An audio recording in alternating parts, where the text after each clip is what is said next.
Texto de 2º livro dos Reis, capítulo de número 8, para nós fazermos a leitura do versículo 25 do capítulo 8 até o versículo 3 do capítulo 9.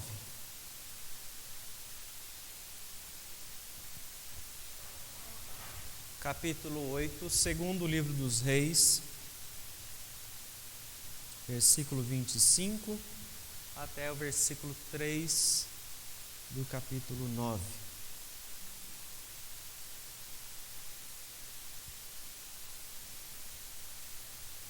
Diz o seguinte, a palavra do Senhor.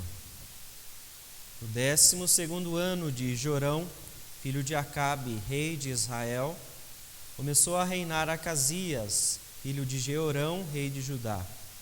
Era Acasias de 22 anos de idade, quando começou a reinar, e reinou 1 ano em Jerusalém. Sua mãe, filha de Onri, rei de Israel, chamava-se Atalia. Ele andou nos caminhos da casa de Acabe e fez o que era mal perante o Senhor, como a casa de Acabe, porque era genro da casa de Acabe. Foi com Jorão, filho de Acabe, a Ramote-Gileade, a peleja contra Azael, rei da Síria, e os sírios feriram Jorão.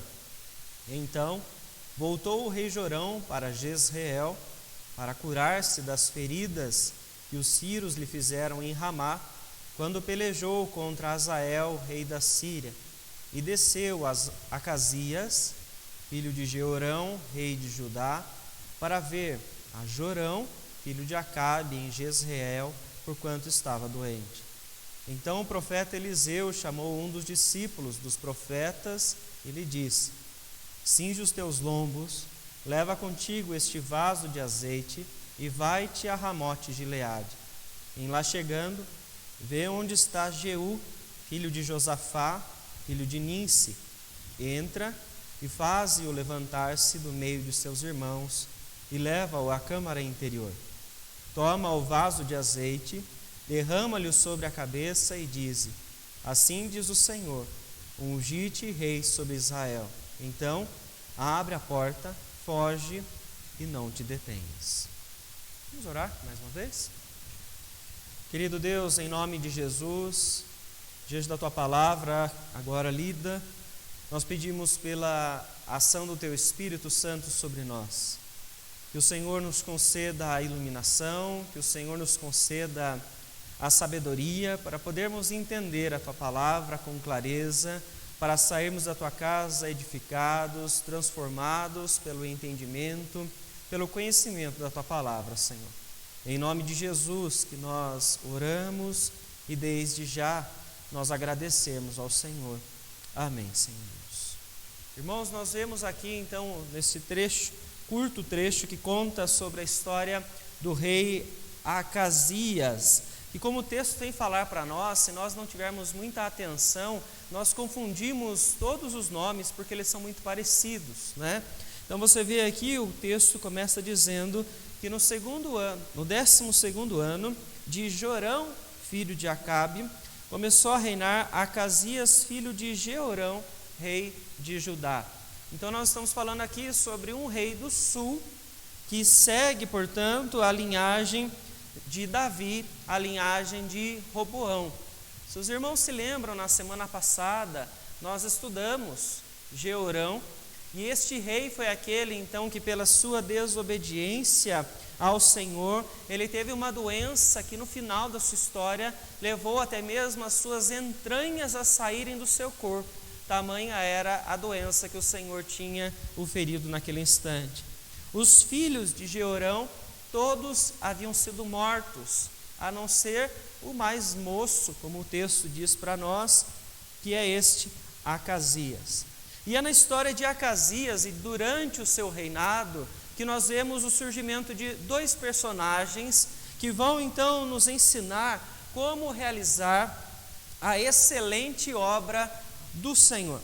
São pessoas que estão envolvidas na obra do Senhor e vão nos mostrar como eles fazem isso. Porque nós vemos muitos que estão envolvidos em diversas tarefas para a obra do Senhor, porém elas precisam entender qual é a motivação correta que as leva, portanto, a servir ao Senhor. E isso nós vamos responder, então, ao longo deste estudo, conforme nós formos observando os detalhes do texto. Eu quero dizer, então, aos irmãos, esta noite, que a excelente obra do Senhor, ela acontece apesar de qualquer acusação.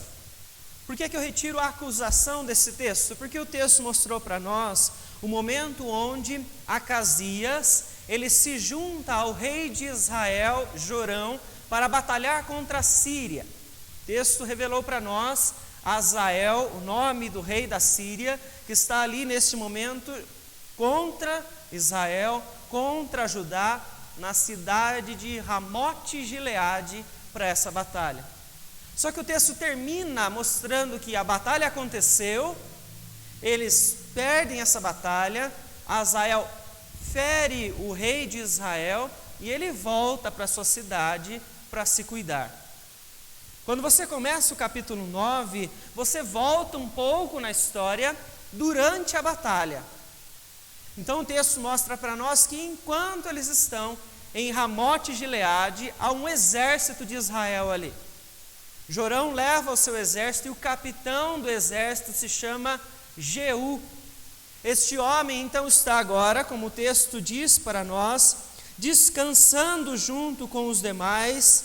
Como você vê no versículo de número 2, ele está lá com os outros naquele local. Eles estão esperando então o que eles vão fazer naquele instante, e então Eliseu manda um dos seus discípulos profetas para falar com este capitão do exército de Jorão.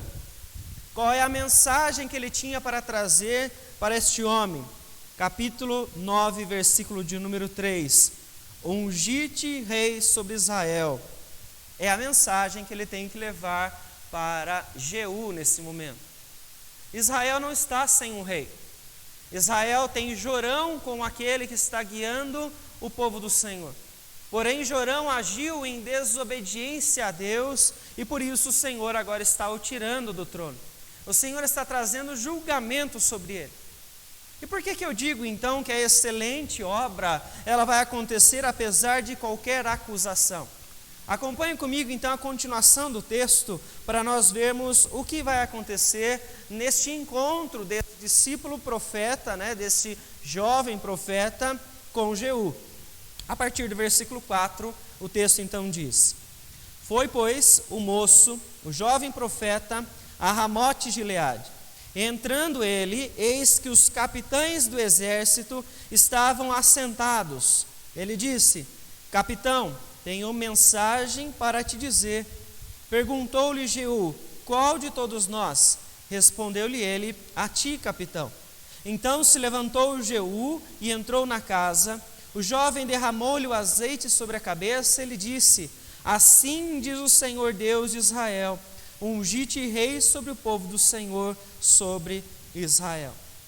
Então veja que ele encontra naquele instante, é o versículo 5, que mostra que eles estavam assentados e provavelmente esperando o que eles iriam fazer naquele momento, quando este profeta chega até Ramote-Gileade, chega até Jeú e diz para aquele capitão que ele agora vai ser o novo rei de Israel. Porém, o problema não é tão simples de se resolver. A continuação do texto mostra para nós e o que ele teria que fazer para se tornar agora rei de Israel. E o texto, a partir do versículo 7 até o versículo 10, traz para nós uma nova fala do Senhor sobre o final da família de Acabe. Aquele homem, o capitão de Israel, ele deveria então matar todos os descendentes de Acabe, juntamente com Jezabel, a esposa idólatra que levou Acabe a cometer atrocidades ao longo do seu reinado. E nós vemos então que esta informação que o profeta, este jovem, tem para dizer não é algo tão simples assim. É algo pesado, de confronto, é uma responsabilidade que ele está colocando agora sobre as costas de Jeú, e ele precisa, portanto, mostrar que isto é a palavra do Senhor. Quando então o versículo 10, ele termina de dizer, ele diz então: dito isto, abriu a porta e fugiu. Tamanho era o peso da responsabilidade que ele trouxe sobre Jeú e sobre a quantidade de sangue que ele expõe nestas pequenas falas para este que agora vai ser o novo rei. Ele sai daquele local porque a responsabilidade sobre aquelas vidas não é deste jovem profeta, mas é de Jeú. E por que então falsa acusação? A excelente obra, quem está realizando? Um jovem que se levantou para falar a mensagem do Senhor a um capitão, dizendo a ele que agora ele vai mudar de função, que Deus tem um outro propósito na sua vida, um propósito para alguém que sabe guerrear e que vai precisar, portanto, exterminar com uma família. Quando aquele jovem sai fugindo do local, como o texto nos diz, versículo de número 11 mostra os servos de Jeú chegando até Jeú para perguntar sobre aquele jovem que acabou de sair da sua presença. Então o texto, versículo 11 diz: saindo Jeú aos servos de seu senhor, disseram-lhe: vai, tudo bem? Por que veio a ti este louco? Ele lhes respondeu: bem conheceis esse homem e o seu falar. Mas eles disseram: é mentira. Agora faze-nos sabê-lo, te pedimos. Vejam só então o que eles fazem com este jovem que traz uma mensagem ao capitão Jeú. Eles trazem um julgamento sobre a sua fala. Eles trazem um julgamento sobre a sua pessoa, sobre o seu serviço a Deus, ao qual ele está prestando neste momento. Porque ele veio, em nome do profeta Eliseu, para comunicar, para anunciar a palavra do Senhor. Porém, ele está sendo tido como louco. Ele está sendo tido como mentiroso.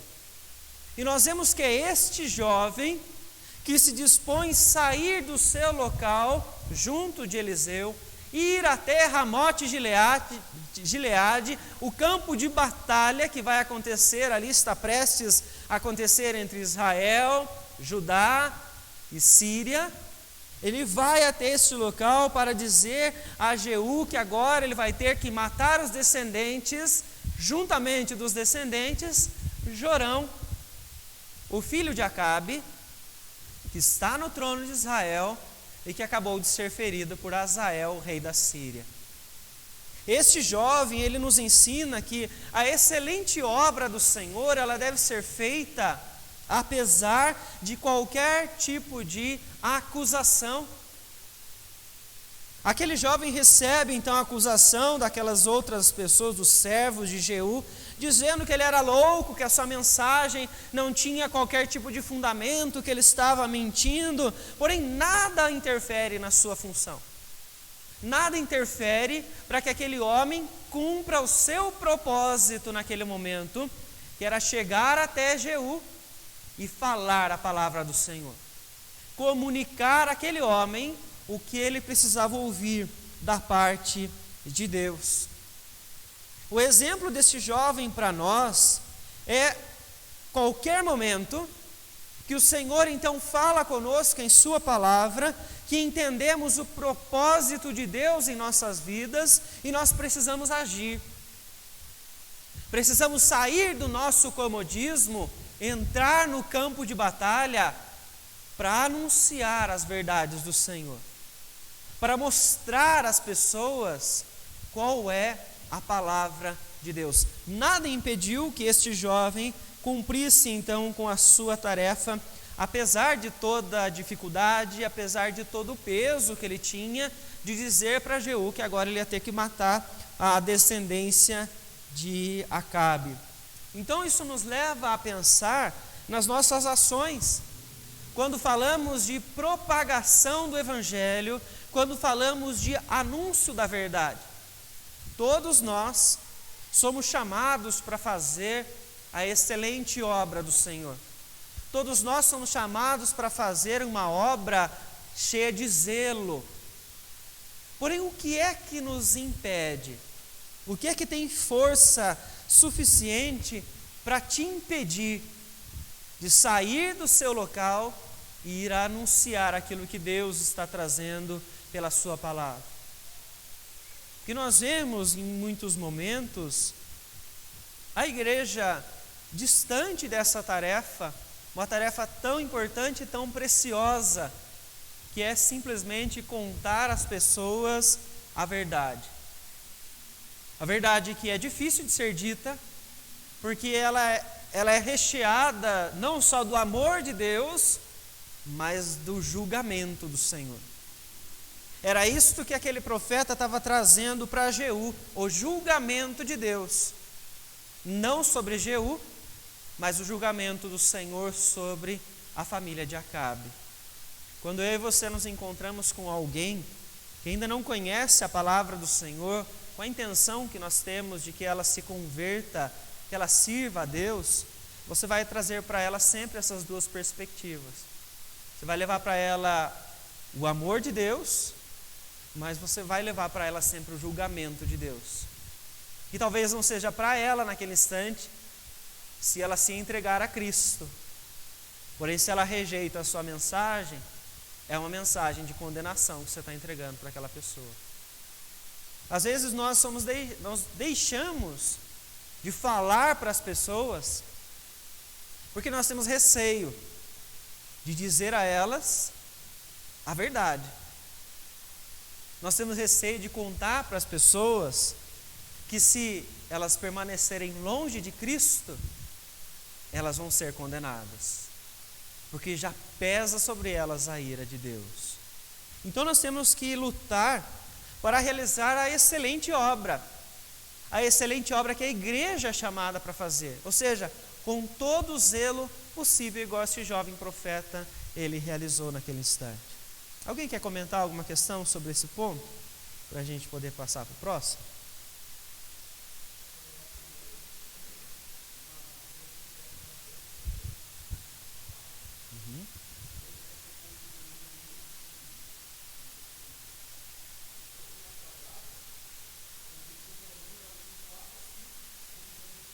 Verdade.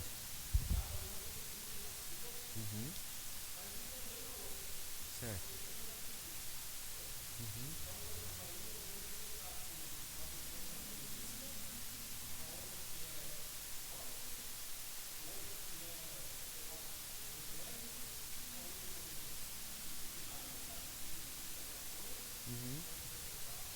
Sim.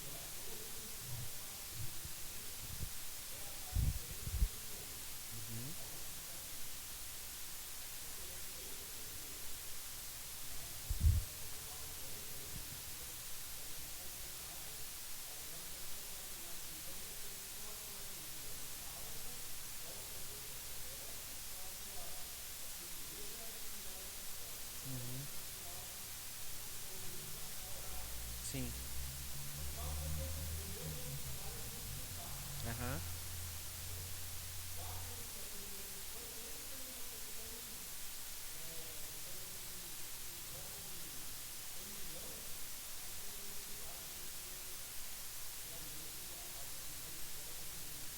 Sim.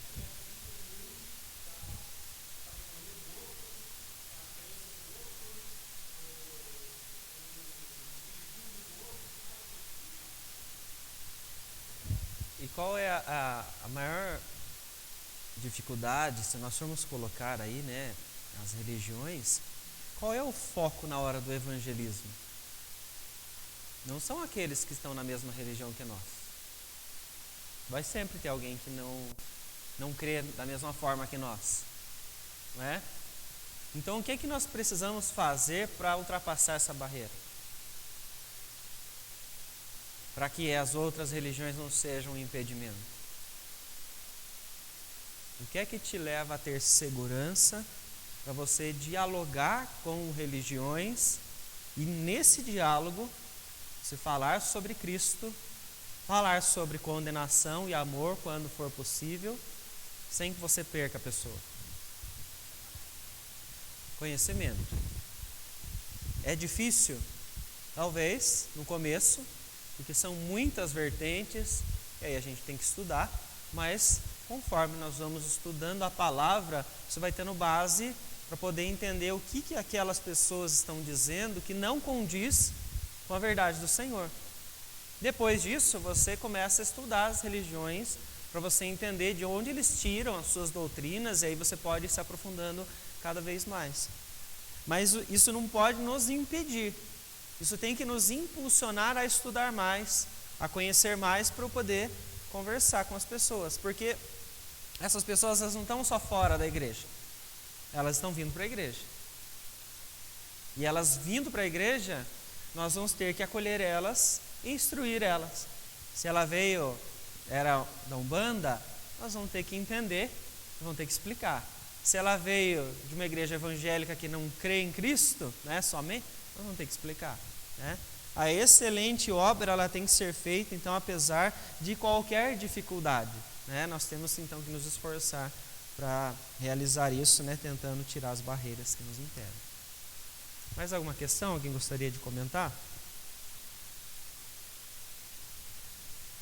Vamos continuar então. Nós vemos aqui, né, que Jeú então recebe esta grande responsabilidade por parte desse jovem profeta que cumpre a sua função, e nós vemos então que a excelente obra ela tem que acontecer longe de qualquer tipo de ambição, porque Jeú agora vai atrás então de realizar a sua função, e eu quero convidar você a continuar a leitura a partir do versículo 14 do capítulo de número 9, que diz o seguinte: assim, Jeú, filho de Josafá, filho de Ninsi, conspirou contra Jorão.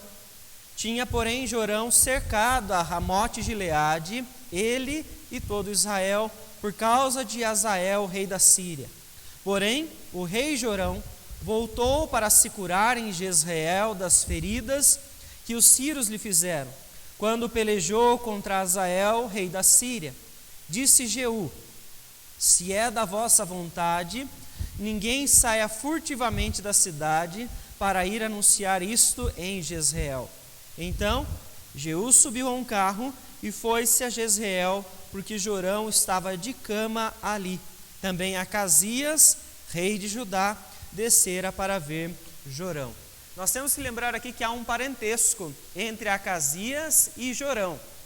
Jorão é filho de Acabe. Este Acasias que nós estamos vendo aqui, ele é filho de Atalia, que é filha de Acabe. Tá? Como o texto diz para nós, já no capítulo de número 8, versículo 26, sua mãe, filha de Onri, rei de Israel, chamava-se Atalia. Quando fala filho de Onri, ele está falando ali da descendência, né? Como em outras vezes fala filho de Davi, tá? Está falando sobre a descendência. Então, por isso é que Acasias sai de Ramote-Gileade, vai até a cidade em que está Jorão, para ver como ele está, tá? Porque ele está tratando aqui do seu tio. Então ele está indo ver porque o seu tio agora está acamado, porque ele foi atingido nesta batalha. E Jeú, o capitão, o guerreiro que o Senhor ungiu para se tornar rei de Israel, ele está indo até a cidade para cumprir o propósito que o Senhor colocou sobre sua vida: matar os descendentes de Acabe para que ele se torne rei de Israel. Ele vai até aquela cidade. Há uma conversa aqui na continuação, onde o atalaia avista Jeú vindo com seus servos. O mensageiro vai até a sua presença e pergunta a ele: vem em paz? E ele não responde, não devolve o mensageiro e segura o mensageiro com ele. Isso acontece por 2 vezes, até que nós chegamos no versículo 21, onde diz: disse Jorão: aparelha o carro. E lhe aparelharam o carro. Saiu Jorão, rei de Israel, e Acasias, rei de Judá, cada um em seu carro, e foram ao encontro de Jeú, e o acharam no campo de Nabote, o jezreelita. Sucedeu que, vendo Jorão a Jeú, perguntou: "A paz, Jeú?" Ele respondeu: "Que paz, enquanto perduram as prostituições de tua mãe Jezabel e as suas muitas feitiçarias?" Neste momento, Jorão, rei de Israel, percebe que é uma armadilha que está sendo montada contra ele, que está vindo contra para matá-lo. Lembre comigo, Jeú é capitão do exército de Jorão, capitão do exército de Israel. Então ele grita para Acasias, versículo 23, a traição. E neste momento de perseguição, Jeú acaba matando Jorão, filho de Acabe, e quando Acasias tenta fugir, ele também acaba morto. Jeú mata o rei de Israel e mata o rei de Judá ao mesmo tempo, no mesmo momento. E nós vemos então o que vai acontecer na continuação da história é que Jeú passa a ser movido pela sua própria ambição agora. Ele não está mais preocupado apenas em cumprir a palavra do Senhor. Ele vai atrás agora de Jezabel, ele cerca então Jezabel no palácio, talvez uma das cenas mais sangrentas que nós temos ao longo do livro dos reis, que dizem então, quando ele chega diante dela, capítulo de número 9, versículo de número 33 e 34, que diz assim: "Então disse ele, lançai-a daí abaixo. Lançaram-na abaixo, e foram salpicados com o seu sangue a parede e os cavalos, e Jeú a atropelou." Ela estava então naquele momento no palácio, e ela é morta por Jeú também. Vejam então, Jeú matou Jorão, filho de Acabe, matou Jezabel, esposa de Acabe, só que ele não para por aí. O texto vai continuar mostrando para nós que ele vai atrás da casa de Acabe, da família. Acabe teve 70 filhos. E o texto mostra para nós, então, que os 70 filhos, capítulo de número 10, versículo 7, eles foram mortos. Chegada a eles a carta, tomaram os filhos do rei e os mataram, 70 pessoas, e puseram as suas cabeças nos cestos e lhes mandaram a Jezreel. Jeú matou Jorão, filho de Acabe, Jezabel, esposa de Acabe, os 70 filhos de Acabe, como nós temos aqui, porém ele não para por aí. A matança de Jeú, ela é tão grande, porque a sua ambição é grande, porque ele quer poder, ele quer mostrar para Israel o quanto ele é forte. Ele já abandonou aqui o propósito de obedecer a Deus, obedecer simplesmente a palavra do Senhor. Capítulo de número 10, versículo de número 14, o texto diz: "Então disse Jeú, apanhai-os vivos." Eles o apanharam vivos e os mataram junto ao poço de Bet-Equed, 42 homens, e a nenhum deles deixou de resto. Sabe quem eram esses 42? Não parentes de Jorão, não parentes agora de Acabe, mas parentes de Acasias, o rei de Judá, que ele já tinha matado. Ele continua então a matança, ele continua aumentando isso, para que ele não tenha qualquer tipo de vestígio de algum opositor que pudesse se levantar contra ele. Se não bastasse isso, quando ele se encontra com Jonadab, ele diz a Jonadab: "Venha, suba na minha carruagem, que eu vou te mostrar o meu zelo para com o Senhor."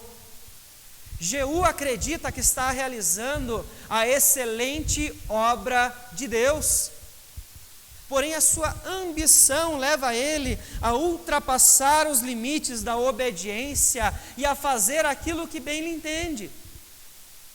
Ele passa a pecar contra o Senhor. Você encontra, quando puder ler o livro de Oséias, você vai ver então o Senhor, através do profeta Oséias, trazendo condenação sobre a casa de Jeú por causa desta desobediência. Porque ele não simplesmente parou ali, ele continuou matando outras pessoas.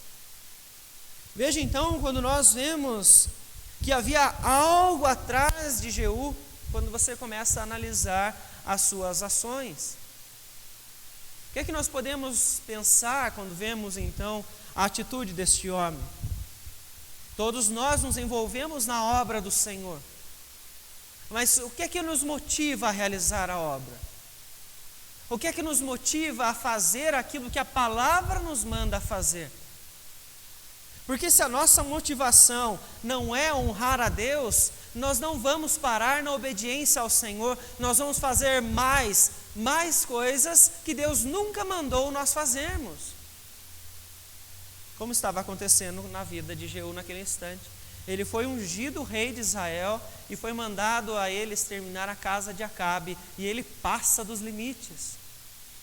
Ele faz mais porque havia pecado no coração de Jeú, e o pecado te leva para longe de Deus, longe da obediência ao Senhor, e longe de uma excelente obra, de uma obra zelosa, como ele acha que ele está realizando. Alguém gostaria de comentar alguma questão sobre esse trecho? Irmãos, eu não parei para ler todo o capítulo 9, nem todo o capítulo 10, porque ele é extenso, tá? Então eu só retirei aqui algumas partes para os irmãos poderem entender o que tanto está acontecendo para que Jeú então chegue até o trono. Alguém quer comentar alguma questão? Gostaria de tirar alguma dúvida? Certo.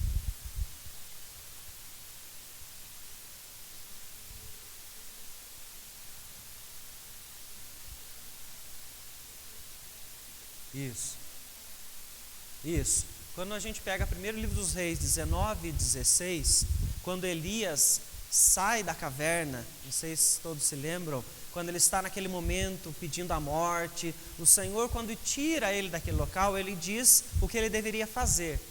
Naquele local, o Senhor diz que ele deveria ungir Eliseu como profeta e ele deveria ungir Jeú como rei de Israel. Naquele instante. Porque Jeú já seria responsável por matar a casa de Acabe. Então, exterminar a casa de Acabe é a vontade do Senhor.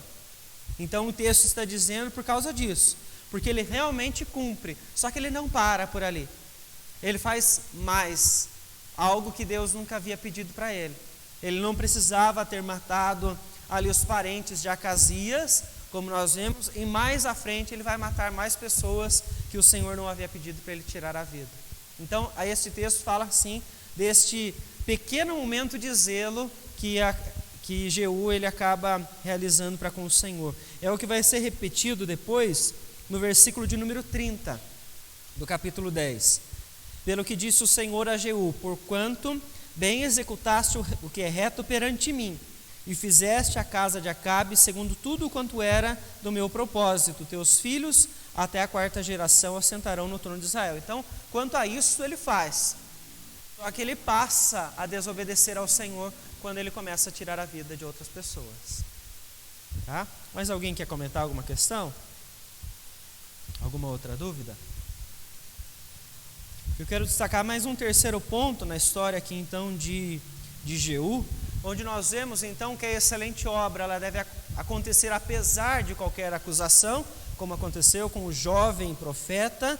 Nós temos então que realizar longe de qualquer tipo de ambição, fazer a excelente obra pensando na vontade de Deus, e nós também temos que entender que a excelente obra ela é promovida pela verdadeira adoração. Além de toda esta morte, todas essas mortes que Jeú ele conduziu até este momento, o versículo de número 18 vai trazer para nós mais um grupo de pessoas então que ele conduz à morte. O texto diz assim, capítulo 10, versículo 18: Ajuntou Jeú a todo o povo e lhe disse, Acabe serviu pouco a Baal, Jeú, porém, muito o servirá. Jeú começa a usar de ironia nesse momento, porque ele agora vai partir para cima daqueles que são adoradores de Baal, aqueles que são profetas de Baal, e ele mente para isso. Versículo de número 19, veja então qual é a proposta de Jeú. Pelo que chamai-me agora todos os profetas de Baal, todos os seus seguidores e todos os seus sacerdotes, não falte nenhum, porque tenho grande sacrifício a oferecer a Baal. Todo aquele que faltar não viverá.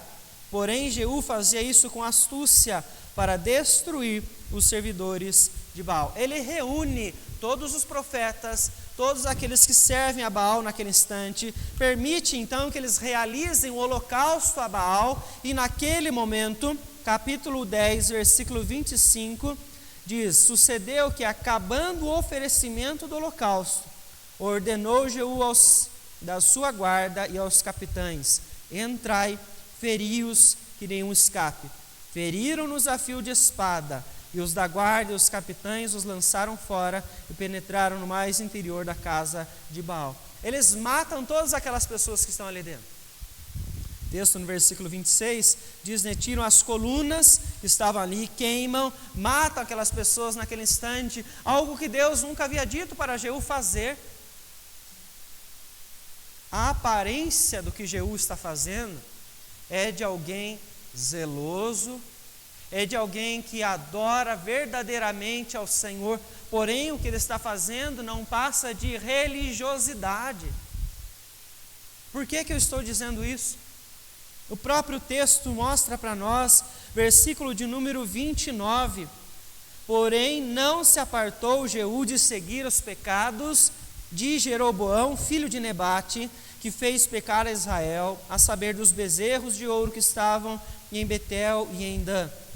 Versículo 31, mas Jeú não teve cuidado de andar de todo o seu coração na lei do Senhor, Deus de Israel, nem se apartou dos pecados de que Jeroboão fez pecar a Israel. Vejam só, então nós estamos aqui vendo um homem que recebe a palavra do Senhor pela parte do profeta, do jovem, né? Ele parte para cumprir aquilo que Deus ordena, ele cumpre, porém a ambição dele era tão grande para que ele tivesse o poder para mostrar para Israel o quanto ele era forte, que ele não para e mata muito mais do que ele deveria.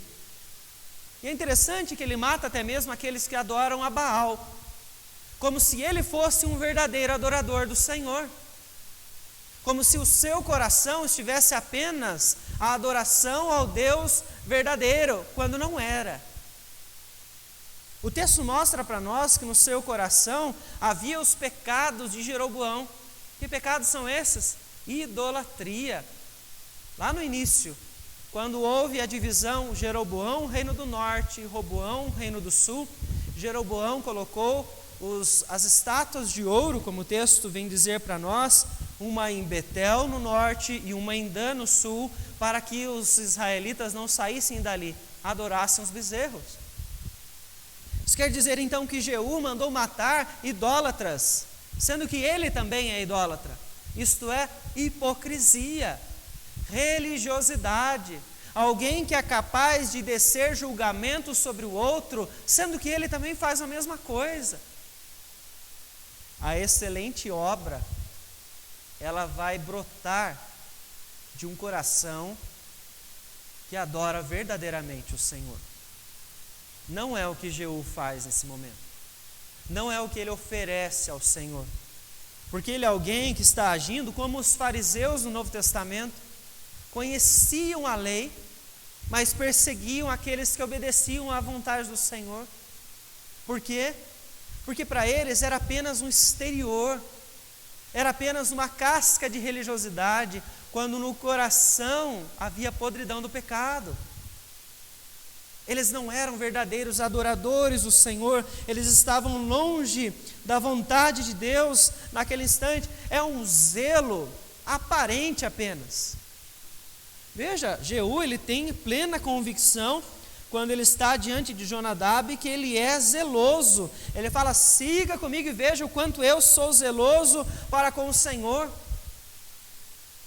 Quantas pessoas se dizem zelosas para com a obra de Deus, e elas estão como Jeú, com o coração cheio de pecado, vivendo em religiosidade, achando que estão concedendo ao Senhor uma adoração verdadeira, quando estão ainda em desobediência, ou quando estão promovendo julgamento de condenação sobre outros, quando elas mesmas estão cometendo os mesmos erros.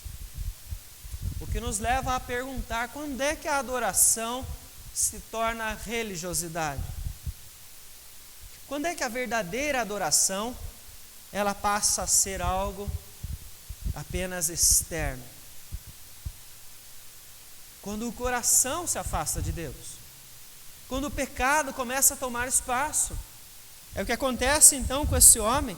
Nós vemos aqui então Jeú agindo assim, Jeú que está matando pessoas em nome de Deus. Ele está matando os adoradores de Baal, porque ele é o zeloso com a obra do Senhor.